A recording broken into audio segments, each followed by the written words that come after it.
Matagumpay na sinagawa ng Cebu Police Commercial Office at CDFIO Forum 2025 na may temang takbo para sa kaligtasan at komunidad noong Linggo, ika-20 ng Hulyo sa taong kasalukuyan sa ID Park Center, Cebu City. Bilang bahagi ng pagdiriwang ika-30 Police Community Relations Month, pinangunahan ng makabalawang aktibidad ni Police Colonel Christopher M. Bermudez, Acting Provincial Director ng Cebu Police Provincial Office, kasama ang mga miyembro ng kapulisan, kinatawan ng iba't ibang ahensya, stakeholder at mga miyembro ng komunidad mula sa iba't ibang panig na lalawigan ng Cebu. Layunin ng panrun na hindi lamang isulong ang kalusugan at physical fitness, kundi higit sa lahat, palakasin ang ugnayan ng pagtutulungan ng kapulisan at mamamayan tungo sa mas ligtas at maayos na pamayanan. Sa bawat hakbang na mga lumahok, dala ang mensahe ng pagkakaisa, tiwala at responsibilidad sa pagpapanatili ng kapayapaan at kaayusan. Makikita sa napakalaking bilang ng mga kalahok mula sa iba't ibang police stations, civic groups at private partners ang suporta sa adhikain ito. The CPPO Fun Run was more than just a race.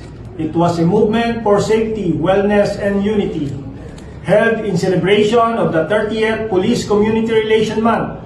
The run gathered police personnel, community partners, and dedicated citizens who share the same vision, a peaceful, healthy, and secure Cebu. To everyone who participated, supported, made this event a success, daghang salamat.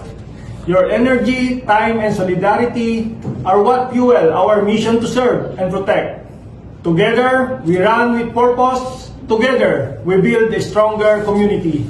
Mabuhi ang fisherman, mabuhi ang CPPO, padayon ta sa pagserbisyo alang sa katawhan. Nagpahayag din ng pasasalamat si Police Colonel Bermudez sa lahat ng nakusa at kumakbo at pahayag niya na ang ganitong mga inisyatibo ay patunay lamang na ang PNP hindi lamang tagapagpatupad ng batas, kundi tunay na kaagapay ng mamamayan sa pagpapaunlad ng komunidad. Mula dito sa Central Visayas, ako ay inyong Police News Network Correspondent, Patrolwoman Annalyn N. Canoog, alagad ng batas, tagataguyod ng Balitang Pulis.